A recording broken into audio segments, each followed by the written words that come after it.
Malam, saudara-saudara yang saya kasih dalam Tuhan Yesus Kristus. Puji Tuhan, malam ini kita kembali ya bersekutu, ya juga boleh sama-sama ya, merenungkan firman Tuhan. Oke, sebelum kita membaca firman Tuhan, mari kita berdoa terlebih dahulu.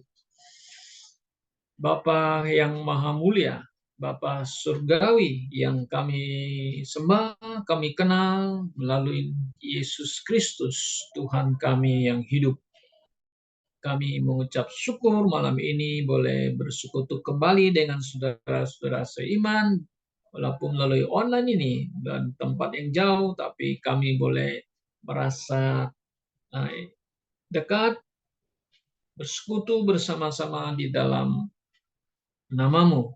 Kiranya Roh Kudus tuntun kami, pimpin kami dalam persekutuan doa malam ini, sehingga nama Yesus Kristus Tuhan kami yang dimuliakan. Dalam namanya kami berdoa. Amin. Baik, saudara-saudara, mari kita lihat firman Tuhan yang saya ambil dari 1 Petrus pasal 2. Kita baca ayat 21 sampai ayat 29. Ya, silakan Saudara Aswin boleh membantu kita membacanya ya. Ya, boleh Musa. 1 Petrus pasal 2 ya Musa. Ya, firman Tuhan dari 1 Petrus pasal 2 ayat 21 sampai ayat 25. Silakan Aswin boleh baca untuk kita. Ya, demikian firman Tuhan. Ya. Sebab untuk itulah kamu dipanggil, karena Ya. Kristus pun telah menderita untuk kamu dan telah meninggalkan teladan bagimu, supaya kamu mengikuti jejaknya. Ia tidak berbuat dosa dan tipu tidak ada dalam mulutnya. Ketika ia dicaci maki, ia tidak membalas dengan mencaci maki. Ketika ia menderita, ia tidak mengancam, tetapi ia menyerahkannya kepada Dia yang menghakimi dengan adil. Ia sendiri telah memikul dosa kita di dalam tubuhnya di kayu salib, supaya kita yang telah mati terhadap dosa, hidup untuk kebenaran. Yes. Oleh bilur-bilurnya kamu telah sembuh. Sebab dahulu kamu sesat seperti domba, tetapi sekarang kamu telah kembali kepada gembala dan pemelihara jiwamu. Demikian firman Tuhan. Terima kasih. Saudara-saudara, dari ya pembacaan teks hari ini kita ingin membahas mengenai kesengsaraan Tuhan Yesus. Nah, saya kasih judul ya adalah 7 ucapan Kristus di atas kayu salib. Nah, pada hari ini adalah hari Rabu. Ya, pada umumnya orang-orang Kristen di seluruh dunia memperingati hari kematian Yesus pada hari Jumat, maka disebut istilah Jumat Agung. Tapi kalau kita pelajari dengan saksama ya, bahwa sebenarnya ya hari Rabu itu yang paling cocok dengan pernyataan daripada Tuhan Yesus sendiri, bahwa ya anak manusia akan sama seperti Yunus berada di dalam perut ikan ya selama 3 hari 3 malam. Bukan 3 harinya, tapi 3 hari ada 3 malamnya. Ya, kalau kita lihat dari hari Rabu, kebangkitannya, kemudian di hari yang ketiga itu ya, pada masuk minggu pagi itu ya, itu 3 hari 3 malam. Oke. Nah, saudara, kematian Kristus memang telah ditetapkan dan telah dinubuatkan oleh para nabi-nabi ya perjanjian lama. Nah, kalau kita perhatikan ya bahwa orang Yahudi sejak ya mereka mau keluar dari Mesir itu mereka mengadakan Paskah domba pada malamnya ya di mana adalah satu perintah daripada Tuhan kepada umat Israel yang ada di Mesir supaya mereka mengadakan Paskah domba yang memiliki makna arti untuk pembebasan mereka ya dari perhambaan. Nah, dari situlah saudara, kalau kita lihat bahwa orang Yahudi ya setiap tahun memperingati Paskah Domba, ya dimanapun mereka berada, ya mereka tak merayakan namanya Paskah Domba. Ya Paskah itu kan sebenarnya Pesah ya, bahasa Ibrani itu ya adalah Passover bahasa Inggris begitu.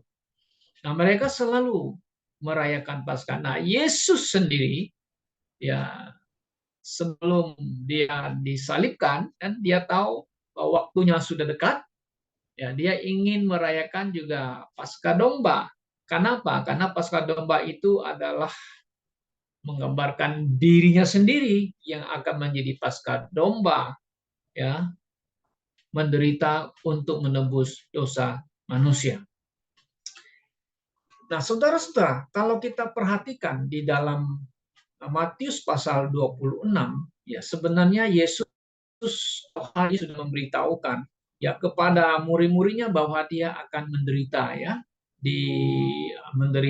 disalibkan, kemudian dia akan bangkit kembali dan dia menderita di bawah para pemimpin Yahudi. Tentu murid-muridnya sangat sedih ya mendengarkan berita pernyataan Yesus sendiri bahwa dia akan menderita di bawah tangan para pemimpin-pemimpin Yahudi. Nah, seperti apa yang ditulis di Injil Matius sendiri, ya sebelum dia diadili bahwa dia ingin makan Paskah Domba yang terakhir bersama dengan murid-muridnya, ya kan? Nah, mereka pada malam itu mereka mengadakan Paskah Domba dan Yesus makan bersama dengan mereka. Nah, dari merayakan Paskah itu Yesus mengatakan kepada murid-muridnya bahwa di antara kalian ada yang akan menyerahkan saya. Tentu semuanya kaget mendengar berita itu ya. Nah, saudara bisa baca di pasal 26 itu. Kemudian ada murid bertanya, siapa Tuhan yang akan menyerahkan engkau? Dan Yesus tidak spesifik menunjuk nama siapa yang akan menyerahkannya atau menjualnya. Tapi kemudian Yudas Iskariot itu ya berkata kepada Yesus, bukan aku ya Rabi. Nah, dia panggil Tuhan itu Rabi, Master kalau King James pakai ya. Nah, kata Yesus kepadanya, engkau telah mengatakannya. Nah, saudara-saudara yang kasih dalam Tuhan Yesus Kristus, apa yang sedang terjadi pada malam merayakan Paskah itu tidak seperti biasanya. Murid-murid makan Paskah dengan Yesus. Karena suasananya agak tegang ya. Suasananya agak sedih. Ya, karena di antara murid ada yang akan menyerahkan Yesus atau menjual Yesus dengan 3 keping perak. Nah, sebelum makan bersama Paskah itu sebenarnya Yudas Iskariot ini sudah bertemu, mengadakan konspirasi dengan para imam-imam di Bait Suci untuk menyerahkan Yesus kepada mereka dengan bayaran 30 keping perak. Matius 26, 14 sampai dengan 16. Nah, sudah apa yang dilakukan oleh oleh Yudas ini ya? Ini sudah kelewatan batas sebenarnya. Dia hanya memikirkan uang, menjual gurunya atau tentu dia adalah guru dan juga Tuhan sebenarnya. Ya, dia hanya memikirkan dirinya sendiri uang. Nah, ini Yudas ini sudah termasuk dengan istilah bahasa sekarang itu human trafficking. Pernah saudara dengar ada human trafficking itu ya? Atau termasuk perdagangan orang. Nah, ini kan suatu kejahatan luar biasa ya. Memperdagangkan manusia. Manusia itu bukan binatang, bukan benda diperdagangkan. Ini memang sudah keterlaluan ya, tidak kemanusiaan lagi luar biasa. Tapi Yesus tahu apa yang sedang terjadi. Nah, saudara-saudara yang kasih dalam Tuhan Yesus, pada malam terakhirlah Yudas ikut merayakan Paskah dan dia mengambil roti yang diberikan kepada dia oleh Tuhan Yesus yang mengatakan, inilah tubuhku yang diserahkan bagi kamu, dan anggur ini adalah perjanjian baru. Itu Yudas juga ikut minum, ya saudara-saudara ya.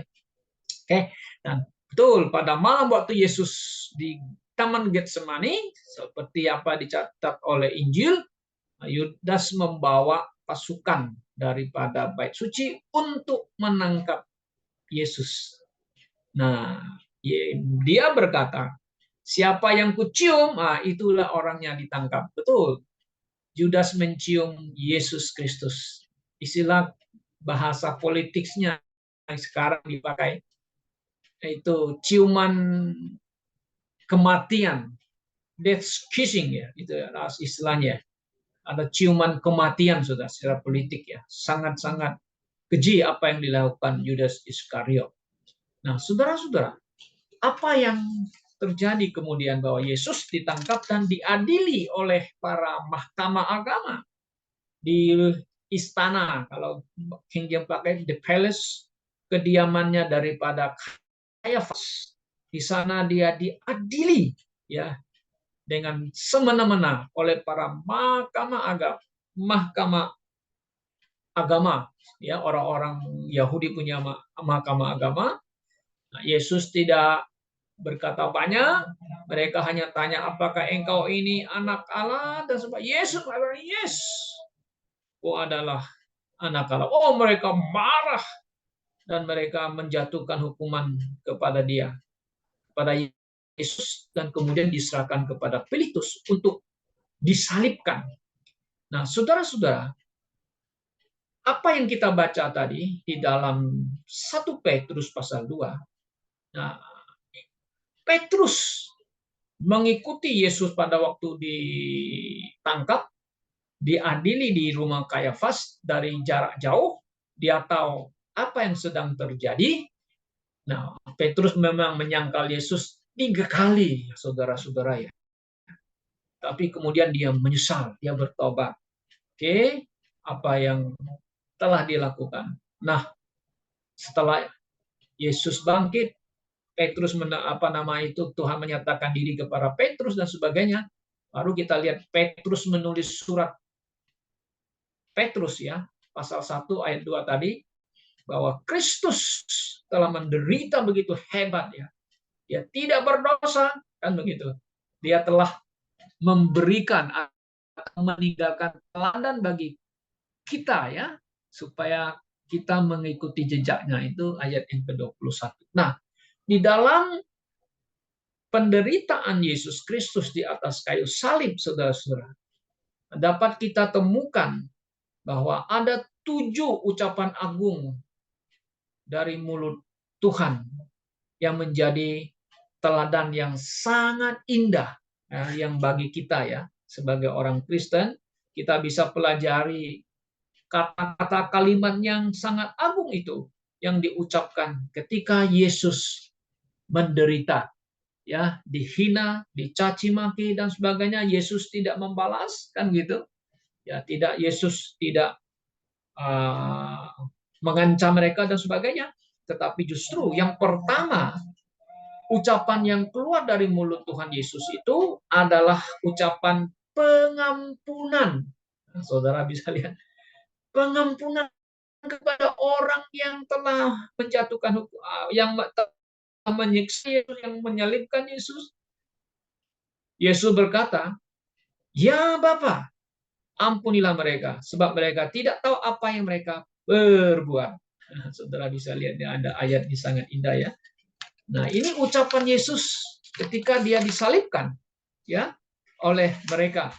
Maka keluarlah kalimat atau ucapan yang mengampuni orang. Saudara-saudara yang saya kasih dalam Tuhan Yesus. Ya, Yesus mau mengampuni orang. Yesus pernah berkata, ya, jika anak manusia dihujat akan mendapat pengampunan kan? Tapi jika menghujat Roh Kudus, maka tidak ada pengampunan. Nah, saudara, sangat jelas ya apa yang Yesus ajarkan ya.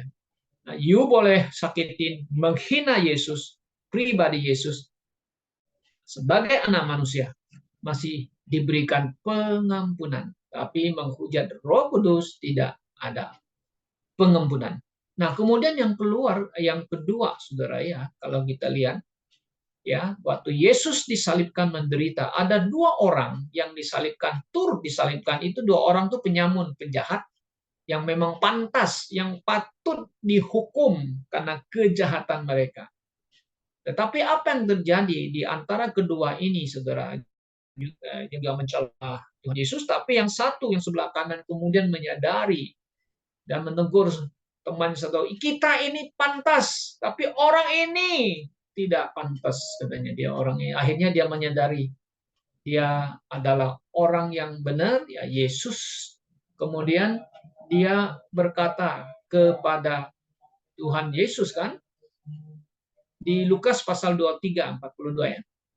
Ingatlah akan aku apabila engkau datang ke dalam kerajaanmu. Tapi ada kalimat yang perlu yang dia disebut di sini ya bagus. Yesus Tuhan. Nah, kalau TB punya hilang Tuhannya. Coba betul nggak kalau yang TB? Nah, kurang. Jadi kita buat catatan ya. Coba saudara harus lihat TB-nya. Kurang. Lord. Nah, dia berkata, Yesus. Jadi, oli ini Yesus panggil lagi, Tuhan. Nah, saudara, dari the last moment, detik-detik terakhir dia menyadari yang disalibkan itu orang benar. Nama Yesus dan dia Tuhan. Ingatlah aku kan apabila engkau datang ke dalam kerajaan. Dan Yesus berkata satu ucapan yang sangat indah sekali. Sesungguhnya aku berkata kepadamu, hari ini engkau akan ada bersama-sama dengan aku di dalam Firdaus. Saudara-saudara, di mana itu Firdaus? Nah, orang berkata itu surga, yes, okay. Tapi Firdaus ini di mana letaknya kan? Kalau kita baca Lukas 16 ayat 19:31, baru kita tahu, oh, itu Firdaus itu ada di pangkuan Bapak Abraham yang ada di perut bumi, yaitu dunia orang mati. Oke, alam baka bahasa Indonesia, kemudian kalau King James itu hell. Nah, seperti yang kita yakini, di dalam hell itu ada dua ruang. Ruang tempat pangkuan Bapa Abraham dan satu ruang lagi tempat penderitaan. Nah, orang yang miskin berada di pangkuan Bapa Abraham itu di Firdaus. Saudara. Jadi Yesus waktu ketika mati, ya rohnya pergi ke Firdaus atau ke alam baka, kan begitu. Nah, orang yang kaya juga mati juga ada di sana, tapi dia di tempat ruang yang penderitaan. Jadi sangat jelas ya saudara-saudara, bahwa Firdaus itu ada di perut bumi. Tapi waktu Yesus bangkit dari mati, maka ada orang-orang kudus yang perjanjian lama kemudian dibawa ke surga. Ya, tidak ada lagi di sono, di alam baka itu. Nah, itu yang kita percaya yang. Nah, saudara, banyak orang Kristen ya, bahwa mungkin bisa mayoritas orang Kristen tidak percaya bahwa alam baka itu di dalam pusat bumi ya, perut bumi ya. Ya, banyak mereka tidak yakin, tidak percaya itu. Tapi kita percaya apa yang dikatakan Tuhan Yesus ya, oleh firman Tuhan bahwa memang ada di dalam perut bumi. Anak manusia pergi ke perut bumi itu. Kemudian yang ketiga, saudara ya, ucapan ketiga adalah merupakan penghiburan kepada Maria yang sedang menyaksikan Yesus disalibkan. Nah, Maria dan Yohanes bersama menyaksikan Yesus menderita di atas kayu salib. Maka Yesus mengucapkan penghiburan. Dia berkata kepada Maria, ya, ibundanya kan, dia mengatakan, "Ibu, ini anakmu." Nah, saudara, kalau kita lihat kalimat ini, ada kata ibu. Kalau King James itu pakai woman. Coba saudara lihat betul nggak? Ya, kalau King James itu di Yohanes pasal 19 ya, ayat 26 ya. Nah, di sini mengatakan woman, not mama, not call mother, bukan. Di sini disebut woman, ya, woman. Ini panggilan hormat kalau kita kepada seorang wanita yang lebih tua daripada kita. Kalau kita pergi ke kantor, ke sekolah, ketemu guru kita wanita, kita panggil ibu kan gitu ya, ibu guru. Nah, gitu.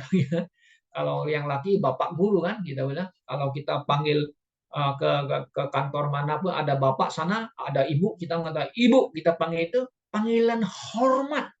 Dia panggil, ibu ini anakmu, menunjuk kepada Yohanes yang ada di samping Maria. Kemudian Yesus berkata kepada Yohanes, inilah ibumu. Nah, ayat yang ke-27, saudara bisa lihat itu. Jelas ya.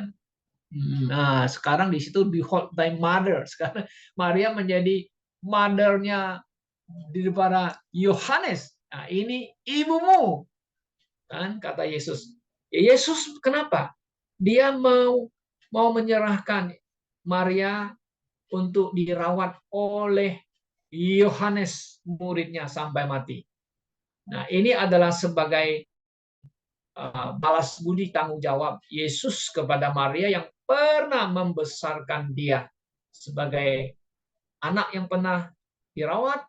Dia menghormati Maria, maka itu dia minta Yohanes ya menjadi mewakili Yesus untuk merawat dan merawat Maria sampai mati. Nah, saudara-saudara, ini sebagai pelajaran bagi kita sebagai anak. Mari kita hormat orang tua kita, ibu kita.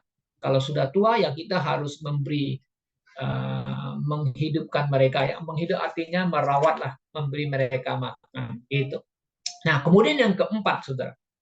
Keempat, ucapan kesedihan daripada Yesus sebagai anak manusia. Oke?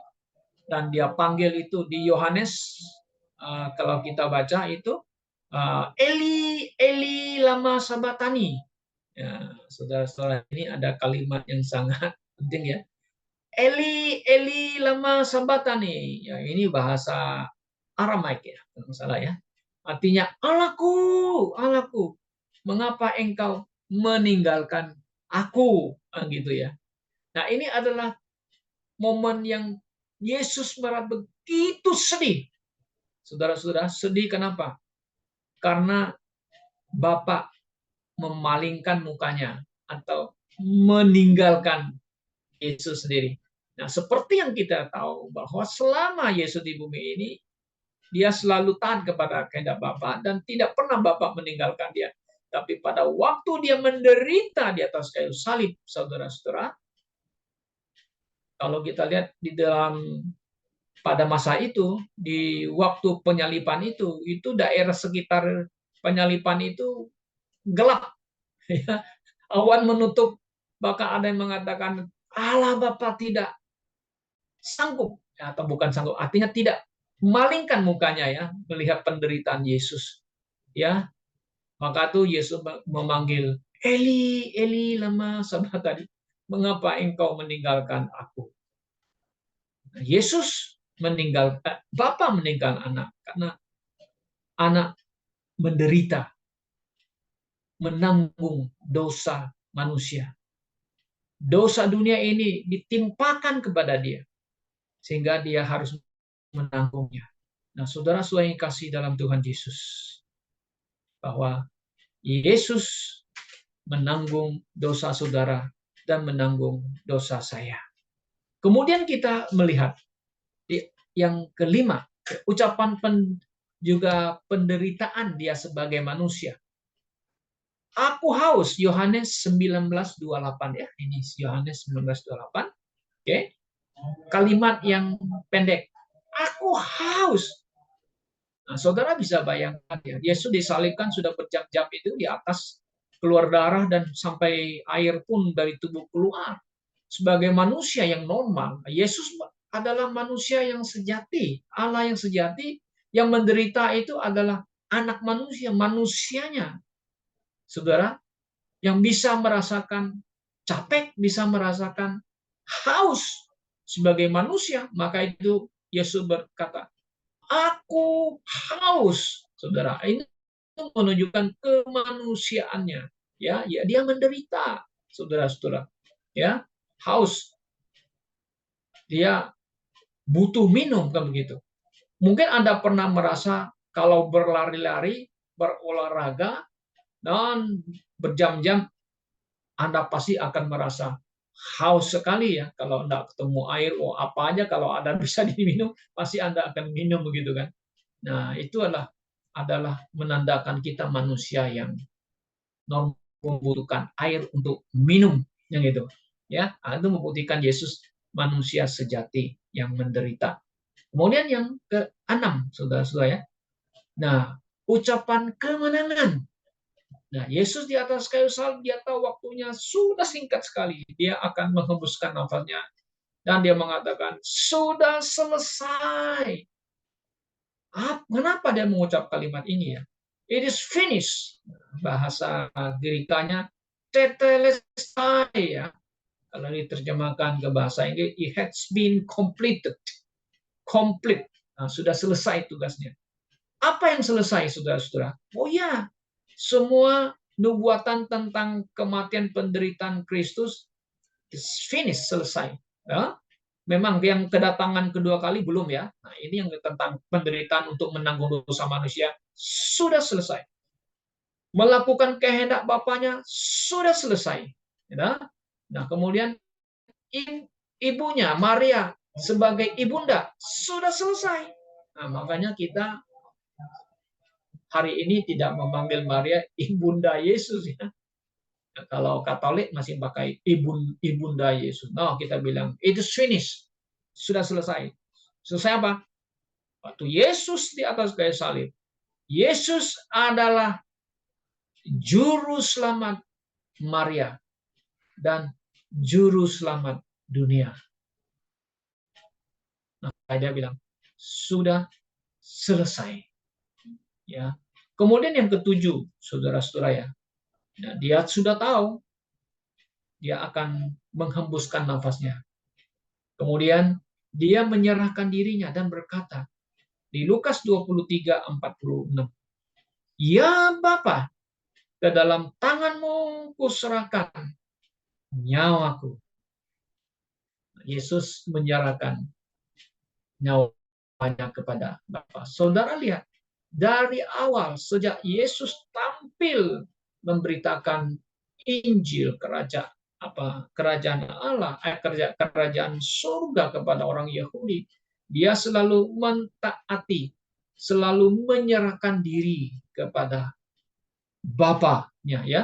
Kemudian setelah dia mau menghembuskan nafasnya terakhir, dia juga menyerahkan nyawanya kepada Bapa.